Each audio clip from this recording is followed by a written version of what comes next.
안녕하세요. 사연을 부탁해입니다. 오늘의 사연을 소개하겠습니다. 엄마는 노란 개나리가 담벼락을 타고 흐드러지게 피는 봄을 유독 좋아합니다. 해마다 겨울 끝자락이 되면 엄마의 눈빛이 달라지곤 했어요. 겨우내 잔뜩 웅크렸던 어깨가 스르르 펴지고 흥얼거리는 콧노랫가락도 한결 밝아지는데요. 새벽같이 일어나 하루를 버텨내느라 굳어있던 그 얼굴에도 봄이 오면 어김없이 부드러운 미소가 번졌습니다. 혼자서 딸을 키운다는 건 계절이 흘러가는 것조차 마음에 담아둘 틈이 없는 삶이었을 텐데, 그럼에도 개나리가 피기 시작하면 어디서 그런 여유를 꺼내오는 건지 발길을 멈추고 한참을 개나리 꽃잎 앞에 서 있곤 했습니다. 낡은 돌담이로 개나리 한 줄기가 고개를 내밀면 장바구니를 팔에 걸친 채 그 자리에 못 박히듯 멈춰 서 있던 엄마의 뒷모습이 지금도 눈앞에 아른거려요. 개나리에게서 좀처럼 눈길을 떼지 못하는 그 모습이 언제나 조용하고도 간절해 보였습니다. 봄만 되면 엄마는 제게 같은 말을 반복하곤 했어요. 너는 개나리가 한창일 때 태어났어. 설거지를 하다 말고 혹은 빨래를 널다가 문득 엄마는 그 말을 꺼내곤 했습니다. 마치 계절이 돌아올 때마다 저절로 되감기는 오래된 테이프처럼 말이죠. 그날도 바람이 이렇게 따뜻했는데 병원 가는 길에 개나리가 얼마나 노랗던지 창밖으로 꽃들이 자꾸 스쳐 지나가는 게 그렇게 예쁠 수가 없었어.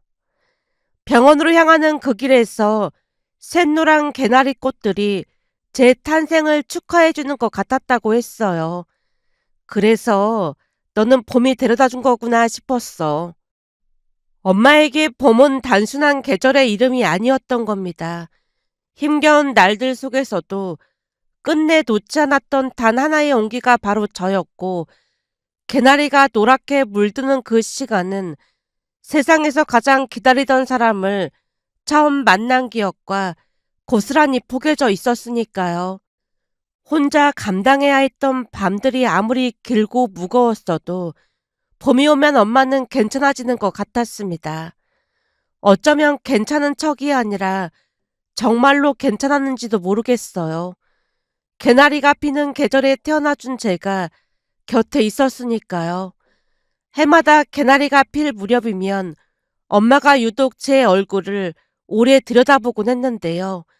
별것 아닌 안부전화에도 목소리가 한 톤 높아지곤 했던 것도 돌이켜보면 봄바람이 불 때마다 엄마는 제가 태어나던 그때로 살며시 되돌아가고 있었는지도 모르겠습니다.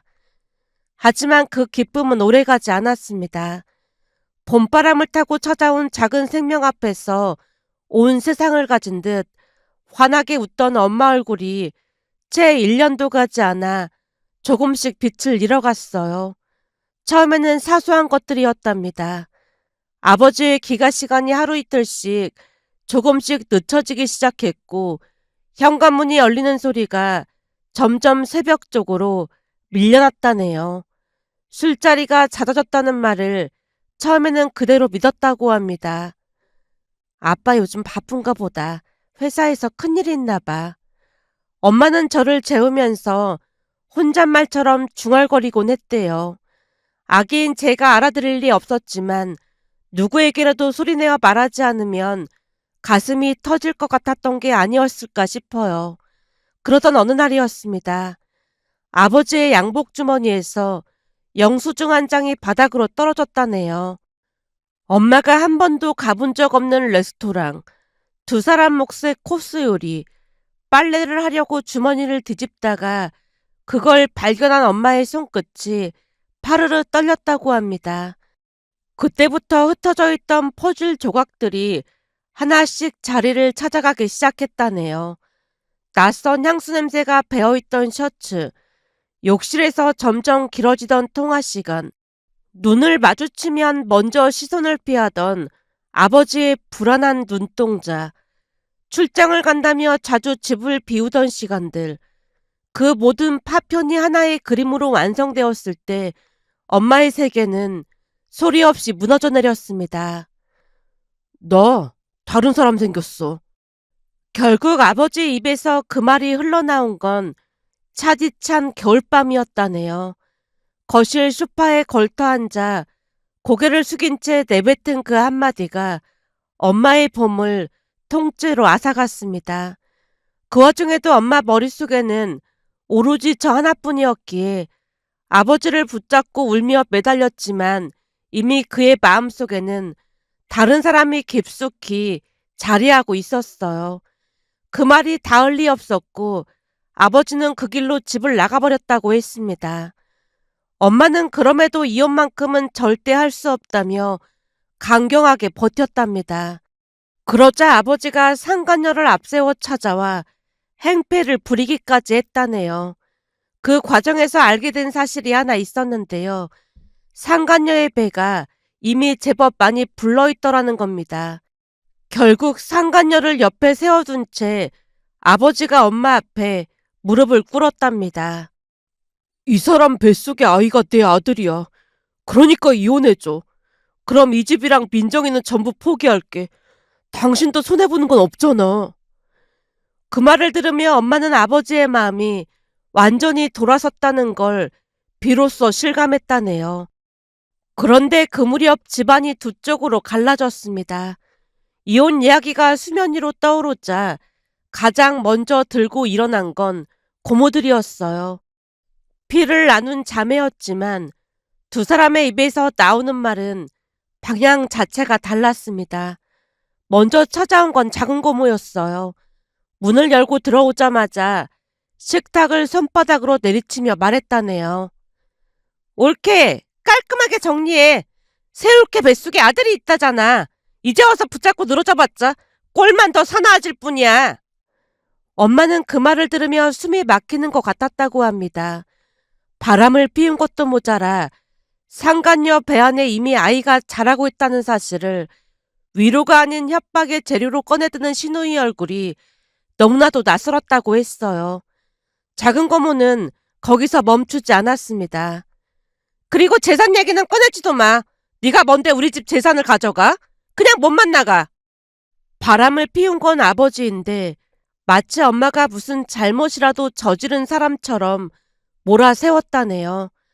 상간녀 뱃속의 아들이 곧 태어난다는 사실에 이미 모든 계산이 끝나 있던 눈빛이었다고 했으니까요.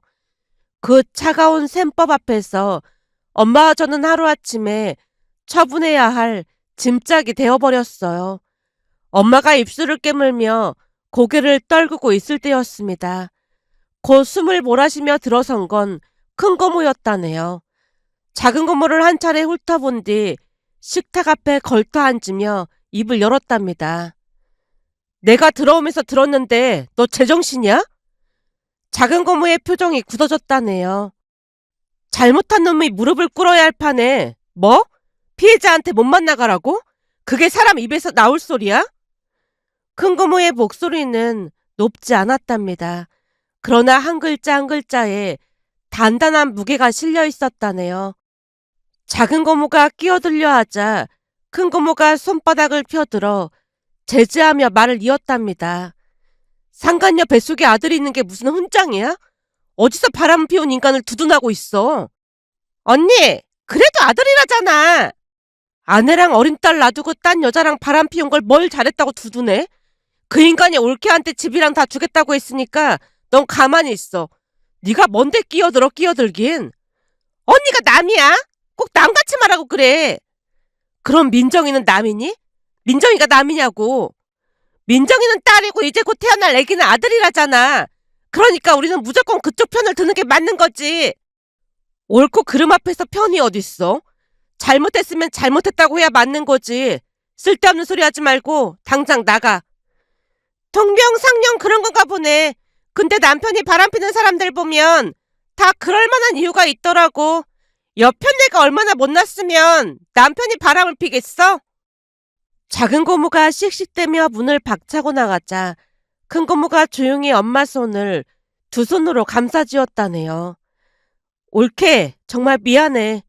올케랑 민정이 볼 면목이 없다. 그 손의 온기가 금방이라도 허물어질 것 같던 엄마의 어깨를 간신히 붙들어 주었다고 했습니다. 같은 핏줄이었지만 두 고모가 바라보는 방향은 처음부터 달랐어요. 작은 고모의 시선은 아버지와 상간녀를 향해 있었고 큰 고모의 시선은 단 한순간도 엄마 곁을 떠난 적이 없었다고 했거든요. 사실 큰 고모에게는 오래된 아픔이 있었어요. 결혼한 지 3년이 넘도록 아이가 생기지 않아 병원을 찾았더니 문제가 큰 고모 쪽에 있다는 진단이 나왔다고 해요. 그 말을 전해 들은 전 남편이 곧바로 바람을 피웠고 결국 이혼을 당했다고 합니다. 그런 사연이 있었으니 큰 고모는 바람을 피우는 사람을 절대로 용납하지 않았습니다. 아이를 가질 수 없다는 걸 알게 된 큰 고모는 담담하게 좋은 마무리를 생각하고 있었다고 합니다. 그런데 앞에서는 괜찮다며 큰 고모를 다독이던 전 남편이 마치 보란 듯이 다른 여자와 바람을 피워 아이까지 데리고 나타났다는 사실에 큰 충격을 받았다고 했거든요. 그런 사연이 있었으니 큰 고모는 엄마의 마음을 그 누구보다 깊이 헤아릴 수 있었던 게 아닌가 싶습니다. 부모님이 이혼한 뒤에도 큰 고모는 우리 모녀 곁을 한결같이 지켜주었으니까요. 한마디로 큰 고모는 제게 아버지나 다름없는 존재였습니다. 이혼 후 재혼도 하지 않은 채 엄마와 함께 제 뒷바라지를 해주었고 아버지가 있어야 할 자리에는 언제나 큰 고모가 있었기에 저는 아버지의 빈자리를 느낄 겨를조차 없었습니다. 그렇게 시간은 조용히 흘러갔어요. 초등학교를 졸업하고 중학교에 입학한 첫 해 생일을 맞아 셋이 패밀리 레스토랑에 앉아 밥을 먹었습니다. 케이크 위에 초를 붙이자마자 큰 고모가 선물 상자를 내밀었어요. 이건 고모가 주는 생일 선물이야. 엄마의 얼굴이 사색이 되어 선물 상자를 뚫어져라 바라봤는데요. 큰 고모가 빙긋 웃으며 입을 열었습니다. 저번에 보니까 민정이 휴대폰 액정에 금이 갔더라고. 진짜요? 민정아, 정말이니?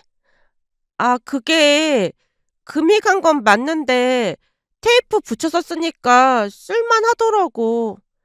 쑥스러운 얼굴로 뒷머리를 긁적이자 큰 고모가 짧게 한숨을 내쉬었어요. 다른 애들 같으면 사달라고 벌써 떼쓰고 그랬을 텐데 우리 민정이가 속이 깊어서 그런 말도 안 하고 그렇잖아. 고모가 꼭 사주고 싶어서 샀어. 아무리 그래도 너무 비싼 것 같은데. 이왕 사는 김에 요즘 나오는 최신형으로 샀어. 회사 직원한테 물어보니까 이게 요즘 애들한테 인기가 제일 많은 거라고 하더라고. 맨날 고모한테 받기만 해서 미안하네요. 우리 민정이가 남도 아닌데 미안할 게 뭐가 있어. 당시 큰 고모가 사준 휴대폰은 제법 값나가는 최신 기종이었어요. 기쁜 마음에 새 휴대폰을 이리저리 만지작거리고 있는데 엄마가 잠깐 화장실에 다녀오겠다며 자리를 비웠어요. 큰 고모가 곧바로 목소리를 낮춰 속삭였습니다. 민정아, 고모 말 잘 들어야 해. 무슨 말인데 그래? 혹시 말이야, 네 아빠가 찾아오거나 작은 고모가 찾아오면 고모한테 바로 연락해야 한다. 아빠랑 작은 고모가 왜 찾아와? 뜻밖의 말에 고개를 갸웃거리고 있자 큰 고모가 주위를 한번 두리번거리더니 다시 목소리를 낮췄습니다. 그니깐 혹시 찾아오면 연락 달라는 거야. 알았지? 근데 난 아빠 얼굴도 작은 고모 얼굴도 모르는걸? 그건 딱 보면 알 수 있을 거야. 그게 무슨 소리야. 직접 얼굴 본 적도 없는데 어떻게 알아? 잘 들어봐. 우선 네 아빠는 너랑 얼굴이 매우 비슷해. 그래서 보자마자 아빠인 줄 바로 알 수 있을 거야. 그럼 작은 고모는? 작은 고모도 마찬가지야. 딱 보자마자 큰 고모 얼굴이 떠오를 거야. 그 점이 매우 유감스럽긴 하지만 나랑 많이 닮았거든. 그치만 내가 조금 더 우아하고 예쁘긴 하지. 네 작은 고모는 못난이 사과라면 나는 아주 예쁜 사과다 그 말이야. 큰 고모의 농담에 저도 모르게 크 하고 웃음이 터졌어요. 큰 고모는 매사 유쾌하고 재치가 넘치는 분이거든요. 덕분에 저 역시 밝고 씩씩하게 잘할 수 있었습니다. 제가 장난스러운 웃음을 거두지 못하고 있자 큰 고모가 다시 한번 다짐을 받듯 말했어요. 암튼 그 두 사람이 찾아오면 고모한테 바로 연락해야 한다. 알았지? 알았어. 근데 그동안 한 번도 찾아온 적이 없는데 그럴 리가 없잖아. 살다 보면 혹시나 하는 일이 일어나잖아. 그러니까 명심하고 있으라고. 네 엄마가 워낙 순둥이라 걱정이 돼서 그래. 그리고 이걸로 엄마 병원 좀 모시고 가. 엄마 어디 아파? 치아가 안 좋다고 한지 한참 됐는데 치과가 비싸니까 계속 미루는 것 같더라고. 같이 가서 치료받게 해. 큰 고모가 돈 봉투를 슬며시 제 가방 안에 넣어주었어요. 순간 코끝이 시큰해졌습니다. 고모, 항상 고마워요. 갑자기 웬 존댓말이야? 그냥 고모가 너무너무 존경스럽고 그래서요. 나도 꼭 고모 같은 어른이 될게요. 됐으니까 바르게 잘 자랄 생각이나 해. 그리고 공부하는 데는 별 문제 없는 거지? 혹시 무슨 일 있으면 고모한테 바로 연락해야 한다. 알았어. 엄마가 그러는데 내가 고모를 닮은 것 같대. 그건 또 무슨 소리야? 고모 예전에 공부 엄청 잘했다며 조금만 뒷바라지 해줬으면 의대도 갈 수 있었는데 할머니가 간호사라고 해서 간호대 갔다며. 아무래도 내가 고모 닮은 것 같대. 네가 나보다 훨씬 잘하고 있는걸. 그치만 닮았다는 말을 들으니 기분은 좋네. 곧 엄마가 돌아왔고 우리는 오랫동안 웃고 떠들다 집으로 돌아왔습니다. 그때 저는 큰 고모의 당부를 한 귀로 듣고 한 귀로 흘려버렸어요. 그저 어른들의 괜한 걱정이려니 했거든요. 하지만 그 말이 현실이 될 줄은 상상조차 하지 못했습니다. 그 이후 2달쯤이 지났을 무렵 정말로 아버지란 사람이 찾아왔어요. 어느 날 초인종이 울려서 인터폰을 확인했더니 깡마른 남자가 현관 앞에 서 있었습니다. 처음에는 초인종을 잘못 눌렀나 싶어 그냥 돌려보내려 했는데 그 사람 입에서 느닷없이 아빠라는 말이 흘러나오는 게 아니겠어요. 그 말 한마디에 문을 열고 그를 뚫어져라 바라봤더니 큰 고모 말은 사실이었습니다. 제가 그를 그대로 빼닮아 있었거든요. 곧이어 방에서 나온 엄마가 상황을 단번에 파악한 듯 표정이 굳어졌어요. 당신이 여긴 왜 왔어? 여기가 어디라고 얼굴을 들이밀어?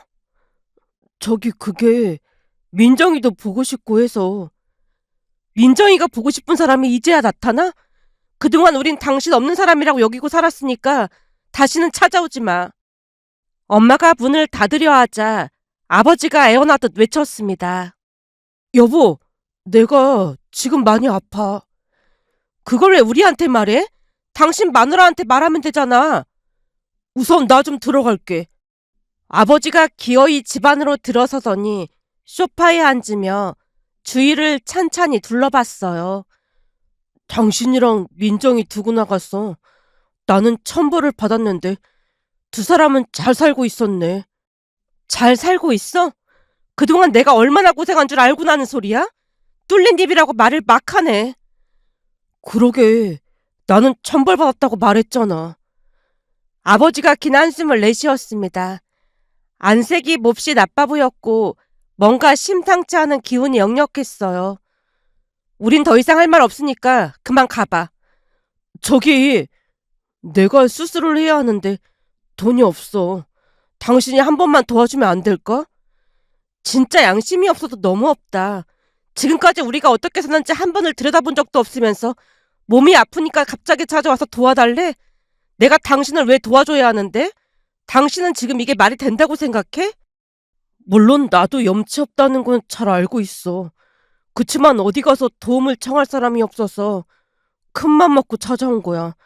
큰 누나한테도 전화해봤지만 쌍욕만 들었거든. 당신 잘난 작은 누나 있잖아. 항상 당신 편인 작은 누나한테 연락해봐. 작은 누나도 먹고 살기 힘들어서 도와줄 상황이 아니야. 거기다 그동안 빌린 돈도 꽤 있어서 매형이 지금 화가 잔뜩 나 있거든. 그 난리를 피우고 나갔으면 자리나 살 것이지. 딸 앞에서 아주 잘하는 짓이다.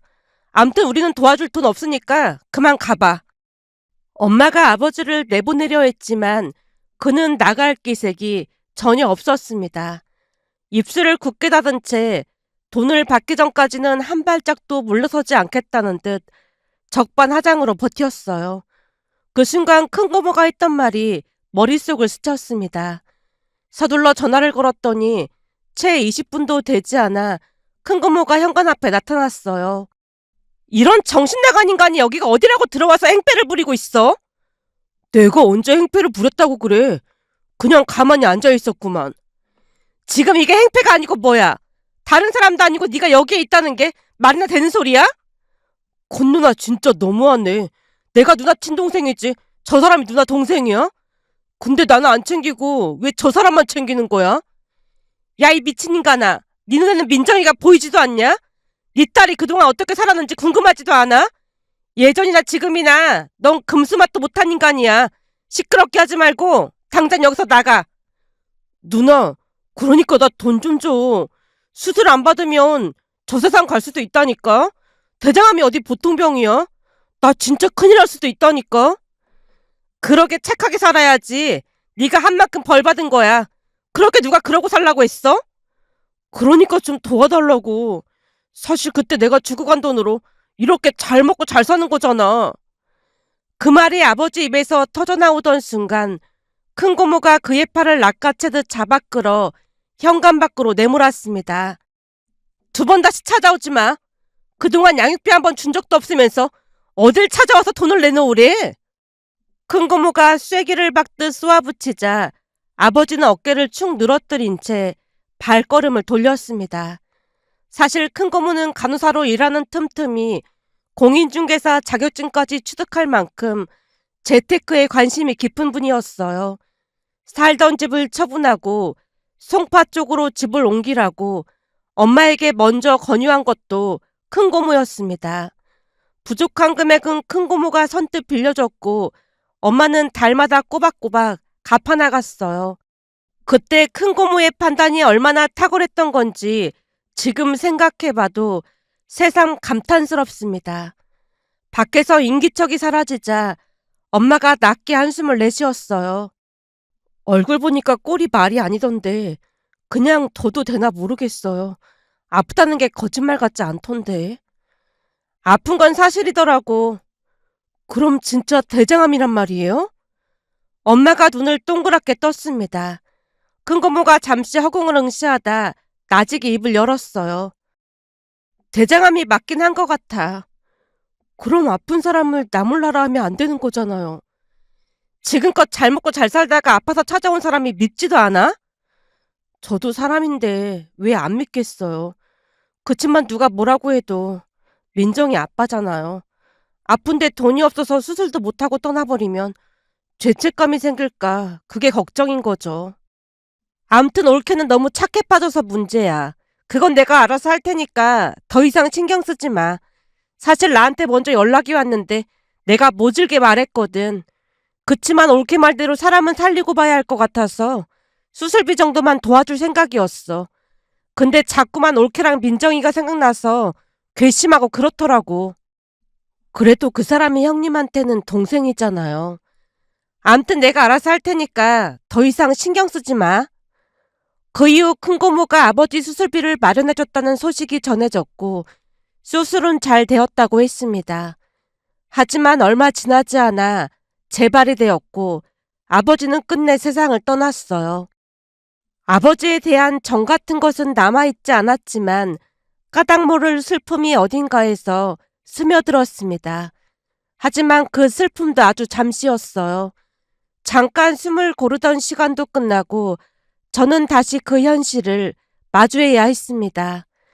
장례식장에는 향냄새와 국화향이 뒤섞여 있었어요. 조문객들 사이를 헤치고 안으로 들어서자 상주석 한가운데 자리를 잡고 있던 여자가 눈에 들어왔습니다. 아버지의 새 아내였어요. 강대뼈만 도드라지게 남은 얼굴, 목 양옆으로 가느다란 실타래처럼 드러난 핏줄, 검은 상복은 흐트러진 구석 하나 없이 깔끔하게 다림질되어 있었지만 그 단정함이 오히려 지나치게 계산적으로 느껴졌어요. 머리카락은 한 올의 흐트러짐도 없이 단단하게 뒤로 올려 묶여 있었고 그 탓에 넓게 드러난 이마가 얼굴 전체를 더욱 날카롭게 보이게 만들었습니다. 장례식장이라 화장기를 걷었을 법도 한데 눈 밑에는 짙은 아이라인이 번지지도 않은 채 또렷이 깔려 있었고 입술에는 검붉은 빛이 얇게 발려 있었어요. 슬픔에 잠긴 상주의 얼굴이라기엔 너무나 정돈된, 차라리 무장에 가까운 차림새였다고 해야 할까요? 거기다 손목에는 어울리지 않는 금팔찌가 걸려 있었는데요. 장례식장에서조차 벗지 않은 그 번들거리는 장신구가 그 여자가 어떤 사람인지를 소리 없이 말해주는 것 같았습니다. 이윽고 그 여자가 천천히 고개를 돌려 저를 바라봤어요. 얇게 담은 입술은 미동도 없었습니다.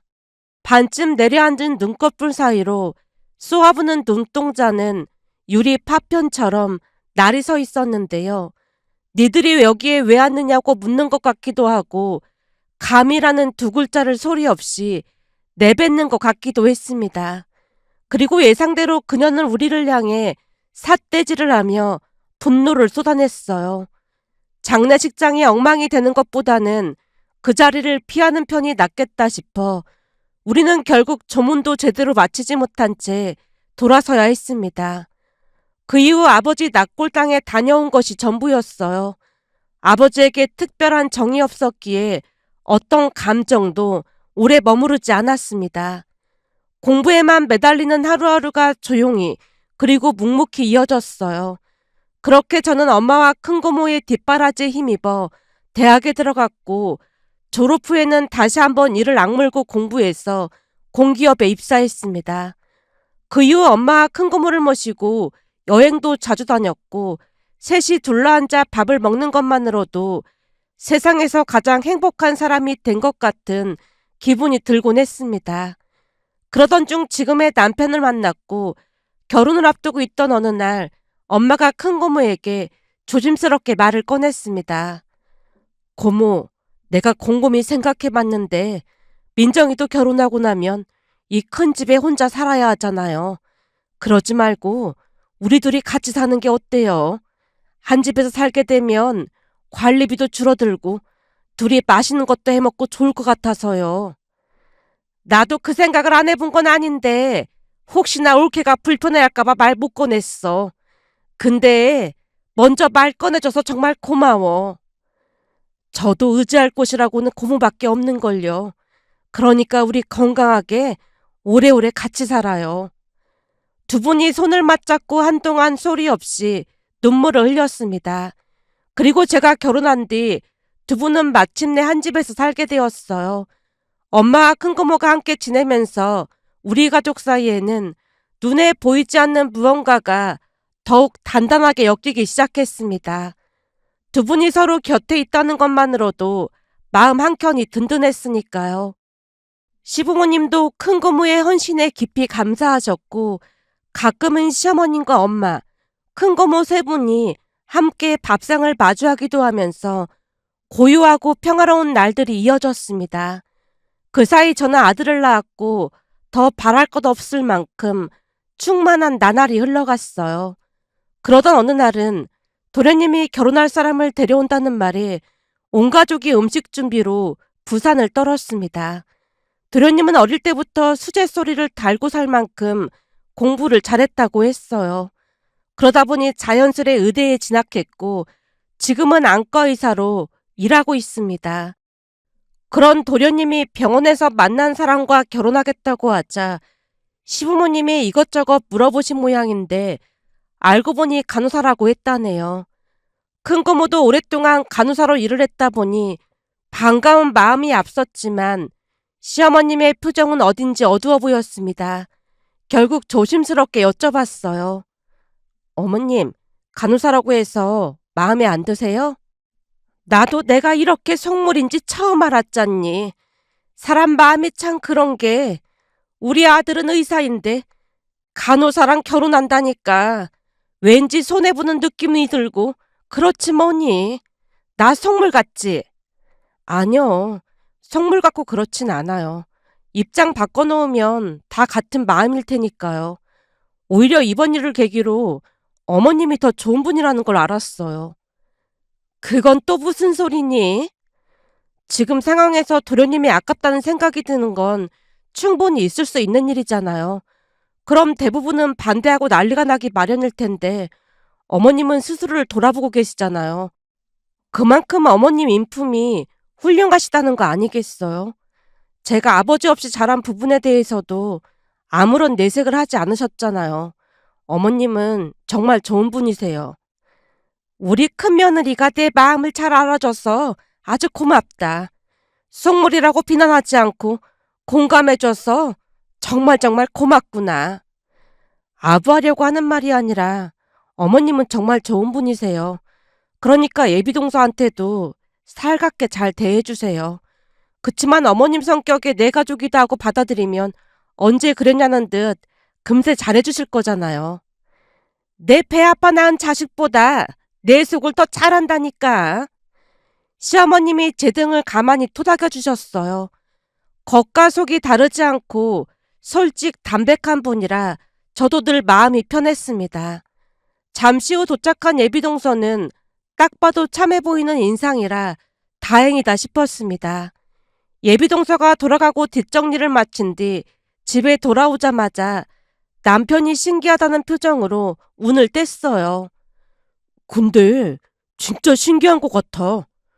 신기하다니? 뭐가 신기해? 아니, 예비 재수씨 말이야.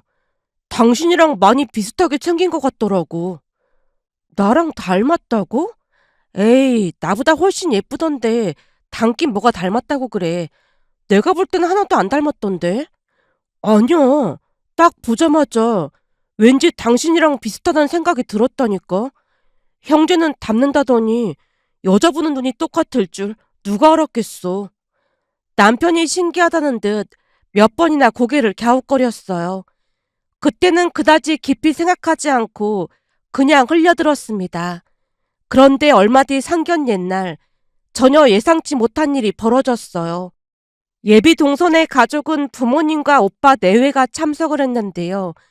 어색한 공기 속에서 인사를 주고받고 자리에 앉았는데 음식이 하나둘 나오기 시작하자 예비 안 사둔 어르신이 조심스럽게 소매를 걷어올렸어요. 그런데 그 손목에서 팔찌 하나가 눈에 들어오는 게 아니겠어요.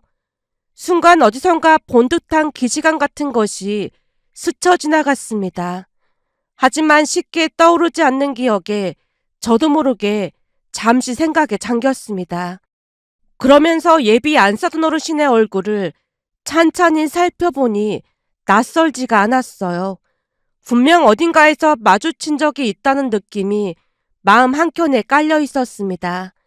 상견례가 끝나고 나서도 그 팔찌와 얼굴이 머릿속에서 떠나질 않았어요. 어디에서 봤는지 떠올리고 또 떠올려 봤지만 도무지 윤곽이 잡히질 않았습니다. 며칠이 지난 뒤 남편이 걱정스레 물었어요. 여보, 요즘 무슨 걱정 있는 거야? 아니, 걱정은 아니고 아무리 생각해도 이상해서. 이상하다니? 뭐가 이상해? 예비 안 사둔 어르신 말이야. 왠지 낯설지가 않아. 분명 어디선가 본 것 같은 느낌이야. 특히나 예비 안 사둔 어르신 팔에 있던 금팔찌, 그것도 분명 본 것 같고 말이야. 금팔찌는 워낙 흔한 건데 뭘 그렇게 심각하게 생각해. 예비 안 사둔 어르신 얼굴도 분명 어디선가 봤는데 기억이 나질 않아. 내가 볼 때는 예비 재수씨랑 당신이 닮아서 그런 느낌이 드는 것 같아. 그때도 말했다시피 둘이 진짜 많이 닮았다니까. 상견례 때 보니까 더 닮은 것 같더라고. 엄마한테도 살짝 물어봤더니 엄마도 닮은 것 같다고 하시더라고. 앞으로 같이 다니면 자매라고 해도 믿겠어. 암튼 신기하다니까. 남편이 웃으며 던진 농담 한마디가 잠시 공기 사이에 맴돌고 있었습니다. 그때 번개가 치듯 머릿속에서 한 장면이 번쩍 스쳐 지나갔어요. 장례식장 향냄새와 국화향, 상주석 한가운데 반듯하게 앉아있던 여자, 그리고 그 손목에서 번들거리던 금팔찌, 숨이 잠시 멎는 것 같았습니다. 그 사람은 분명히 아버지의 장례식장에 앉아있던 아버지의 아내였어요.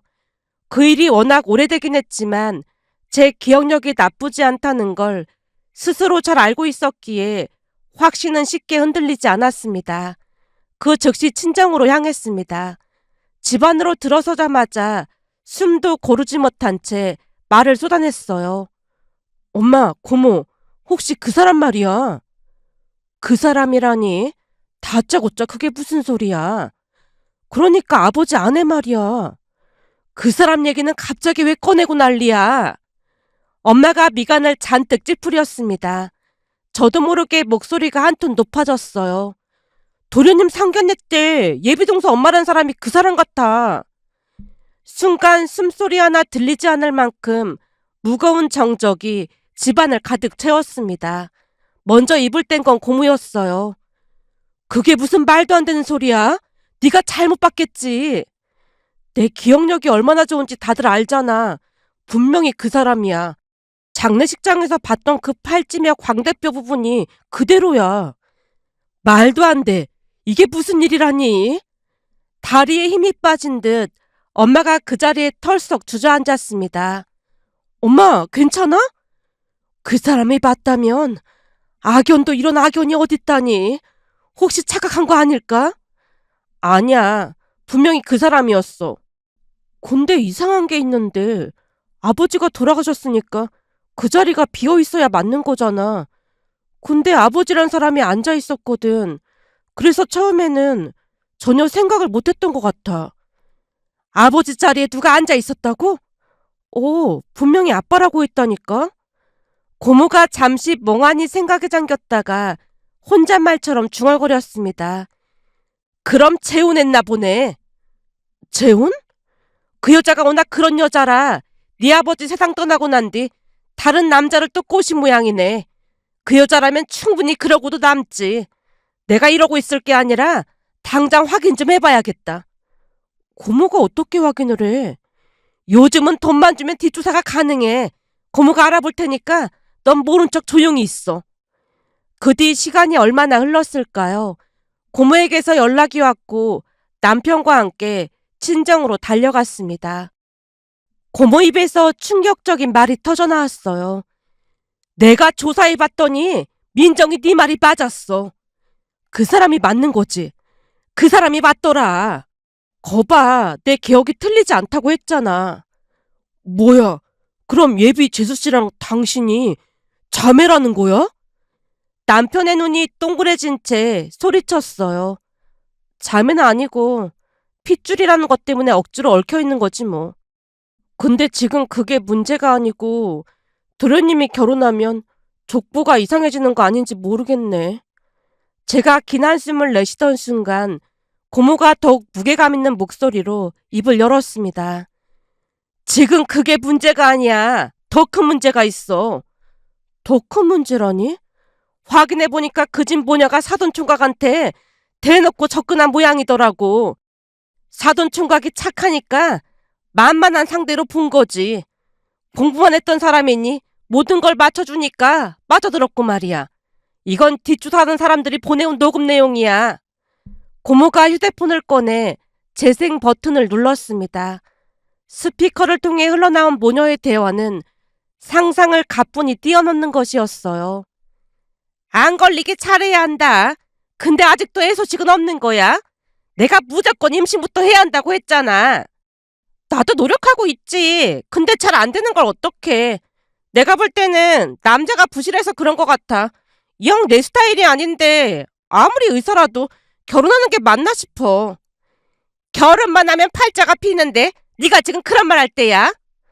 아무리 그래도 나랑 맞는 게 하나도 없다니까. 야, 이 기집애야. 이게 지금 배가 불러서 헛소리라고 자빠졌네. 잘 들어. 우선 결혼하고 나면 의사라 많이 바쁠 거 아냐. 그럼 너도 엄마처럼 애인 하나 만들어서 지내면 되잖아. 스릴도 있고 얼마나 좋은지 알기나 해. 나도 네 아버지 몰래 연애하면서 잘 살다가 네 아버지 세상 떠나고 나서는 연하 만나서 아주 잘 살고 있잖아. 그러니까 무조건 애부터 가질 생각해. 무조건 아들이어야 해. 그러니까 엄마가 준 부적 잘 가지고 다녀. 그게 아들 낳게 해주는 부적이니까. 아들 하나만 있으면 세상 무서울 게 없다니까. 나도 네 오빠 갖는 바람에 네 아빠를 빼앗아 왔잖아. 남자들은 아들이라면 꼼짝도 못한다니까.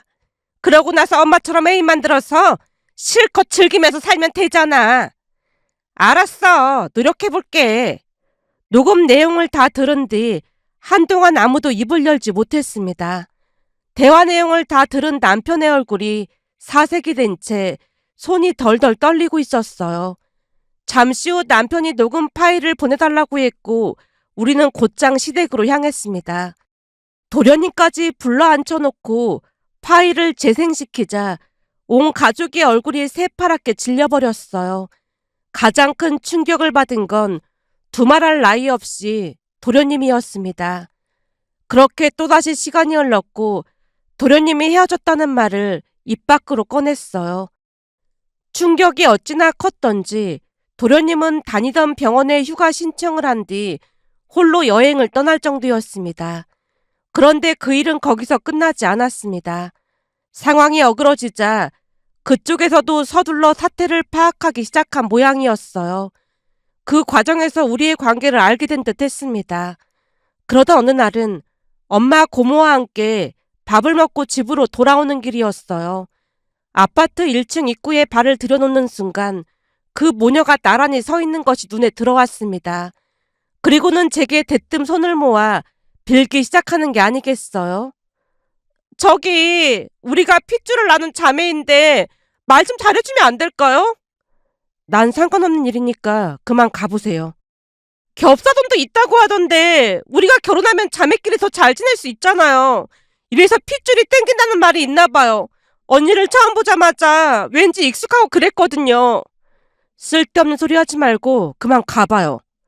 그 순간 그녀의 엄마가 슬그머니 대화에 끼어들었습니다. 우리가 미울 순 있겠지만 아무리 그래도 자매끼리 이러면 안 되지. 피를 나눈 자매인데 이러고도 잘 살 수 있을 것 같아? 네 아버지가 하늘에서 피눈물 흘리고 있지 않겠니? 그 말이 채 끝나기도 전에 고모가 비웃음 가득한 눈빛으로 천천히 입을 열었어요. 남의 눈에 눈물 나게 할 때는 아무런 죄책감도 없었으면서 네 딸 눈에서 눈물이 나니까 이제 피눈물이 나나 보네. 그래서 인과응보라는 말이 있는 거야. 당신 같은 인간들이 잘 살면 되겠어? 더 쫄딱 망해봐야 해. 그 말이 떨어지기 무섭게 그 여자가 고모에게 달려들더니 머리채를 낚아챘습니다. 그리고는 분을 이기지 못한 채 감히 말로 표현할 수도 없는 행동을 했어요. 그 바람에 고모는 병원에 입원까지 했으니까요. 즉시 경찰에 신고했고 엄마는 두 사람을 뜯어말렸는데요. 다행히 근처에 CCTV가 있어서 그 장면이 고스란히 담겨 있었습니다. 결국 우리는 경찰서까지 가게 되었고 그 과정에서 더욱 기가 막힌 사실을 알게 되었어요. 그 여자가 폭행 등 이런저런 사건으로 이미 경찰서를 여러 차례 드나든 전력이 있다고 했거든요. 그 얘기를 전해 들은 고모가 보란듯이 합의를 거부했습니다. 모녀가 울며불며 매달렸지만 고모의 뜻은 조금도 흔들리지 않았고 결국 그 여자는 감옥에 가게 되었습니다. 고모는 끝내 같은 말만 되풀이할 뿐이었어요. 인과응보, 그동안 저지른 악행에 대한 대가를 받는 것뿐이야. 저런 인간들이 잘 먹고 잘 살면 절대 안 되지. 그 말이 오랫도록 머릿속에서 맴돌았습니다. 그리고 며칠 전 고모가 다시 한번 놀라운 말을 꺼냈어요. 네 고종사촌 동생 수지 말이야. 남편이 바람펴서 이혼했다고 하더구나. 그때 네 엄마 탓을 하던 작은 고모가 지금 엄청 후회하고 있어. 그러게 절대로 입을 함부로 놀리면 안 된다니까. 작은 고모의 딸인 고종사촌 동생이 남편의 바람으로 이혼했다는 소식은 또 한 번 가슴 한켠을 묵직하게 만들었습니다. 기쁠 일도 고소할 일도 아니었어요. 그저 씁쓸했습니다. 누군가의 불행을 빌어 위안을 삼는 건 제 바람이 아니었으니까요. 뿌린 대로 거둔다는 말이 빈말은 아니구나 싶은 생각이 마음 깊숙한 곳으로 조용히 내려앉았습니다. 인과응보, 그 네 글자의 의미가 유난히 가슴 깊은 곳에 오래 머물러서 씁쓸한 마음에 이렇게 글 남겨봅니다. 오늘의 사연은 여기까지였습니다. 즐겁게 보셨다면 구독, 좋아요 부탁드립니다. 고맙습니다.